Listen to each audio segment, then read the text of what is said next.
Hello students, welcome back. कैसे हैं आप सब? उम्मीद करता हूं काफ़ी अच्छे होंगे। मेरा नाम है अभिषेक और स्वागत है एक बार फिर से आप सभी भारत के फ्यूचर डॉक्टर्स का। तो 3 महीने का समय, मतलब मई, जून और जुलाई, हर एक बच्चे को चाहिए गवर्नमेंट एमबीबीएस कॉलेज। तो वो क्या करे और क्या ना करे। बहुत सारे सवाल आते हैं फ़ोन कॉल्स पे, कमेंट्स में, और क्योंकि हर एक सवाल का आंसर नहीं दे सकते हम, तो जो सिमिलर कमेंट्स हैं, जो सिमिलर क्वेश्चंस आते हैं वाया फ़ोन कॉल या व्हाट्सएप मैसेज या फिर कमेंट्स, तो उनका आंसर इस वीडियो में देने वाला हूं। कहने का मतलब बहुत सिंपल सा है। हर एक बच्चा चाहता है कि वो एमबीबीएस करे किसी गवर्नमेंट कॉलेज से जिसका बजट काफ़ी कम हो। तो 3 मंथ का टाइम, क्या ये इनफ है? और ये अगर इनफ है तो क्या करें? तो सबसे बड़ा सवाल यही था। सबसे पहले एक चीज़ समझिएगा आप कि यार 90 डेज या 3 मंथ का जो टाइम है वो बिल्कुल इनफ है, लेकिन तब जब आप कुछ करना चाहेंगे। ना करने वालों के लिए 2 साल भी कम होते हैं और करने वालों के लिए 3 मंथ का टाइम भी बहुत होता है। तो अब यह था कि आखिर क्या करें।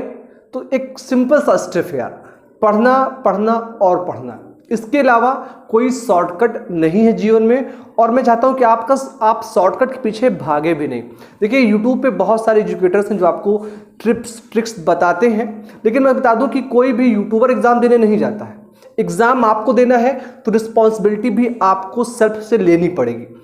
तो सबसे पहले आप अपने सिलेबस को कंप्लीट करें, क्योंकि विदाउट सिलेबस को कंप्लीट किए अगर आप एग्जाम में पार्टिसिपेट करेंगे तो आप अपना बेस्ट नहीं दे पाएंगे और ना ही आपके अंदर कॉन्फिडेंस आएगा। यानी बहुत सिंपल सा स्टेप है यार। एनसीईआरटी की वो बुक्स जो आपने फर्स्ट ईयर में पढ़ी हैं, जो आप 12th में पढ़ रहे हो या आप पढ़ चुके हो, उन बुक्स को एक बार फिर से बैठो और अच्छे से line by line, word by word पढ़ो। क्योंकि जब आपके बेसिक कॉन्सेप्ट क्लियर होंगे तभी आप क्वेश्चन प्रैक्टिस कर पाओगे।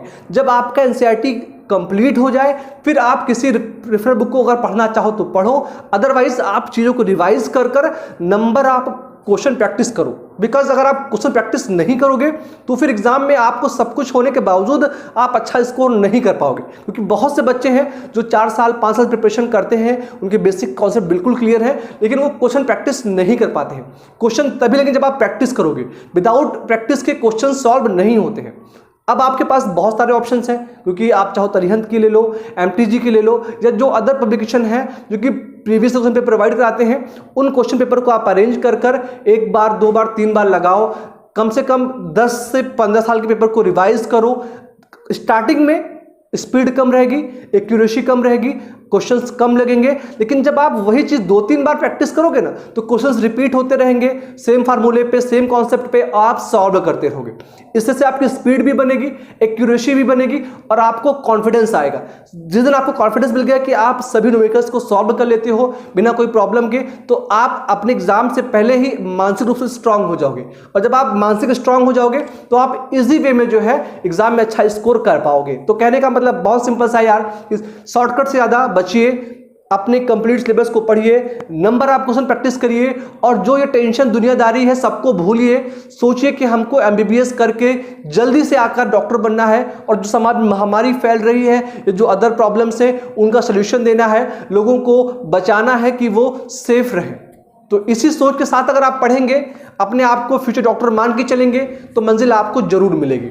बेसिकली इस वीडियो में इतना ही मैं कहना चाहता हूं। अगर कोई और आपके सवाल हैं, कोई कमेंट है, कोई सुझाव है, तो आप हमें दें। मैं कोशिश करूंगा कि आपके हर एक सुझाव को फॉलो किया जाए, आपके लिए अच्छी वीडियोस लाई जाए। आप सभी का बहुत बहुत धन्यवाद। Thank you so much.